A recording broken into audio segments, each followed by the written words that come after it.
So this is a simple tutorial to show to animate the Pixo lamp doing a take. So this is what we're trying to get to. Pixo sees something in the office and he's frightened and he reacts and he leaps back and he's kind of scared. So to get there, we're going to need to download the Pixo lamp and import a set from TurboSquid. So I'm just going to go back to an older version of this shot. So here's an older version of the shot. You can see here I've got the Pixo lamp and I've got a set which I downloaded from TurboSquid. And I'll show you where I found those. So if you go to the animation blog and you type in Pixo lamp, you will find some information about this lamp rig and where you can find it. Here we go. Here's the blog post. You can see it. Meet Pixo Jr., the animator's favorite lamp. It's an older blog post because it's an older lamp, but you can download it from highend3d.com. If you can't get hold of a copy of it, you can always email me, info@animationapprentice.org. I'll send you a copy, or alternatively, you can try this one here at TurboSquid. There are various free rigs that you can use for this exercise. As far as the office set is concerned, just search for office set at TurboSquid, see what comes up. You can use any office you want. In fact, you don't need to have a set at all for this exercise. It's just slightly more fun if you do. And there you go. You're going to find all sorts of materials. You can build your own office. There's one for free. The lamp works best if it's in an environment that's kind of believable, like an office. So I've got, if we look into the outliner, I've got Windows outliner. I've got my Pixo rig there. I've got my office that I've imported. I've also created a shot camera. To see how to create a shot camera, there's a separate tutorial that shows how to do that. Once again, if you go to the blog, just type in shot camera. That will pull up the appropriate tutorial. So if I scroll down, there we go. How to create a shot camera in Maya. That will show you how to do it. So I've got my usual kind of three-way split here.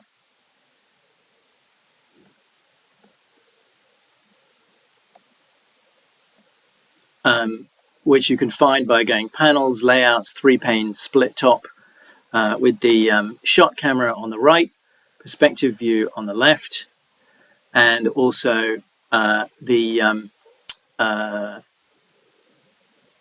graph editor underneath. And I've also hidden all these elements, or at least most of them, on a layer here in the layer editor so that I can turn them off whenever I want to. And then once it's turned off, I can only see the lamp, which is really what I'm interested in. To see how to use the layer editor, watch this video here. Once again, we'll go to the blog, type in layer editor, and see what comes up. How to use the layer editor in Maya. There you go. So that shows you how to take the set, put it on a layer so that you can hide it at any time. You're also going to need some thumbnails. I've done these thumbnails here. Go ahead and take a screen grab of this, and then you can use this on an image plane in Maya. These are the basic thumbnails that we're going to use for the exercise, and I've put them in my source images folder in Maya here. Now what that means is I can go to a panel's orthographic side view, and I can pull that into an image plane. And to do that, I go View, Image Plane. Let's just tear this off so you can see it. View, Image Plane, Import Image, and that will go straight to my Source Images folder. And then I just go Open here, and that will import the image plane into this view. Now you can't see it unless you turn on image planes, so I've got to go ahead and do that. And there will be my image planes there. And if I go to the perspective view, there we go, there's the image plane there in the perspective view, and I can just move that to one side slightly, and then using the scale tool, scale tool down there, I can make that bigger so that I can just follow the thumbnails in there. And now, once I've done that, I'm ready to animate. So let's get on with it. So I can also put this on a layer. So if I go create empty layer, I can go thumbnails layer like that.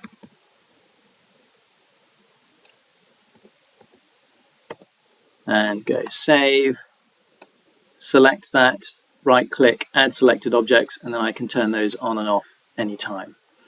So let's just follow the thumbnails. So we're going to frame 1, and I'm going to set a keyframe, turn off select surface objects up there. I'm going to set a keyframe on the lamp at frame 1, and then I'm going to go to frame 25, where the lamp is kind of looking forward. So the lamp is kind of just leaning forwards a bit there. It's kind of heading forwards like that. And then at 29, we're going to have a reaction as it starts to go backwards. We might want to rotate the head up a little bit there. And then 31, we want to lift that up in the air because the lamp is now lifting off the ground. Set a keyframe there. And here at frame 29, we've got to make sure that the base of the lamp is keyframed. So the lamp base control, that needs to be keyframed at 29 and also at frame 1 there. And then here, we probably want that just rotating up a little bit. Let's see. There we go. So something like that. So we're pushing, the lamp base is kind of pushing off. And then our next keyframe is 37. That might be a bit sluggish actually, but we'll see about that. I always like to just follow the thumbnails and then change them later if I need to. There's the lamp head. We've got some problems with the whoops. Take the base there. We've got some problems with the pole vector. I'm just going to turn off the thumbnails. The pole vector is this guy here, and that's got behind the lamp. You never want that to happen. So let's get that out behind there.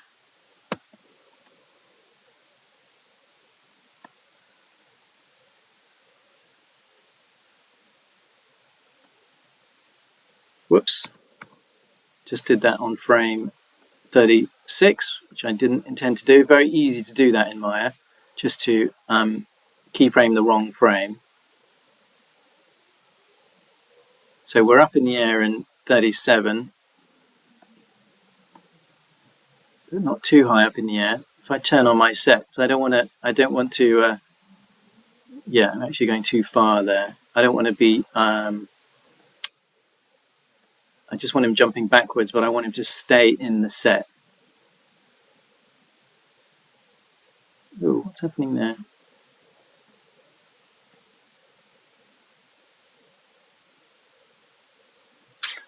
Managed to keyframe frame 36 by mistake. Okay, so we've got frame 37. The base of the lamp is lifting up. And we need the head going up a little bit more as well. And then 41, it's all coming down again. So 41, the base is coming down, rotating the other way. Let's just turn on the thumbnails. So we want something like the thumb. You're basically just following the thumbnails here. So it really helps to have them in the shot. Pull the head up back like that.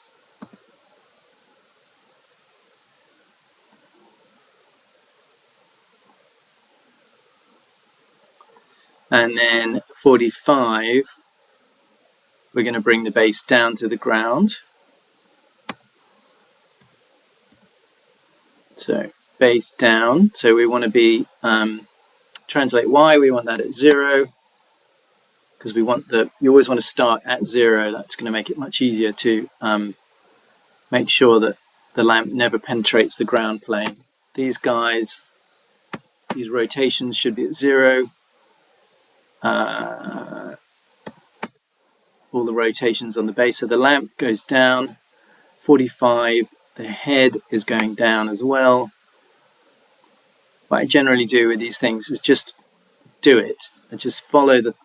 no, I'm at the wrong frame there. So that's this stuff. There's something I do all the time. So I got to. Okay, so 45, we're okay there on the base, but with the head, it's really easy to do that. just to keyframe the wrong frame. There we go. 45. Bit of overlapping action on the head, so the head's going up.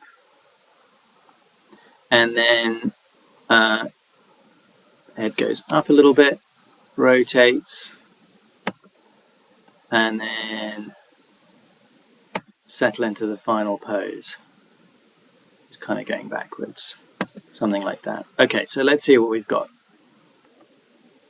Okay, so if I press play, yeah, it's a little sluggish in the middle there. So what I'm going to do is I'm going to speed the whole thing up by checking out my keyframes.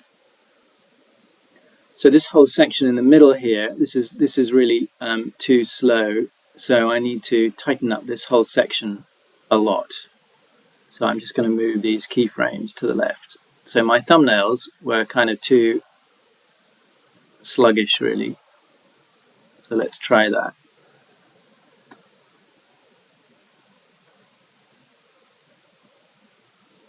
Something like that. And then we're also going to need to add some side-to-side wobble on the head, make him kind of more sort of scared, so he goes down. And then as he comes up here, we can add some rotation on that head. So if I go to the rotate tool, so I can rotate the head from side to side, rotate it the other way, rotate it this way. So we're getting a kind of, rotate it the other way, we're getting a kind of panicky, rotate it up a little bit. And then, so that's going to give us a little kind of side to side wiggle there. And you can see that. Let's see that in a little more detail in the perspective view, panels perspective.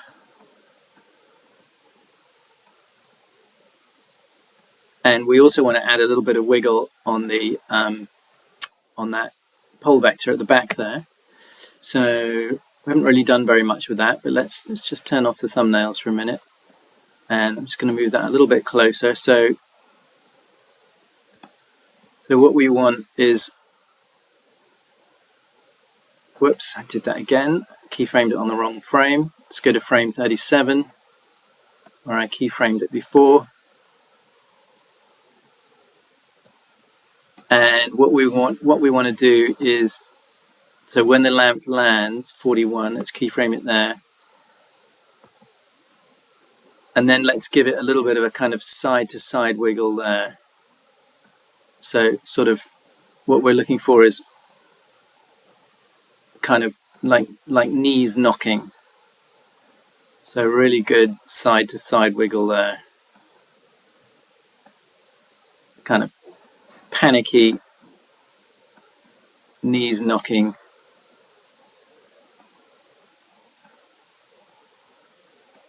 Let's see what that looks like. One good thing about this rig is you're almost certain to get real-time playback in the viewport. Yeah, there we go. So something like that. So let's have a look at it in the set. So here it is with the set turned on. You can also add a bit of camera move, but this is basically the same as the version I did earlier, with a few, tidying up a few clicks and bits and bumps. Troubleshooting the curves a little bit in the graph editor, but this is basically a kind of take reaction shot with the Luxo lamp, seeing something scary in the office, and then in a separate tutorial you can see how to put some lights on that and then render it out. I'll just show you very quickly where to do that. So if you go back to the animation blog and just search for Arnold physical sky, there's a little tutorial that will show you how to do a really simple lighting setup with Arnold. There it is, basic lighting in Arnold physical sky. That was put up in October 2023. It works best with outdoor scenes, but it will do indoor lighting as well, essentially imitating sunlight coming through a window. So that's the end of the tutorial. Hope you enjoyed it, and I hope that you can replicate that easily on your own time.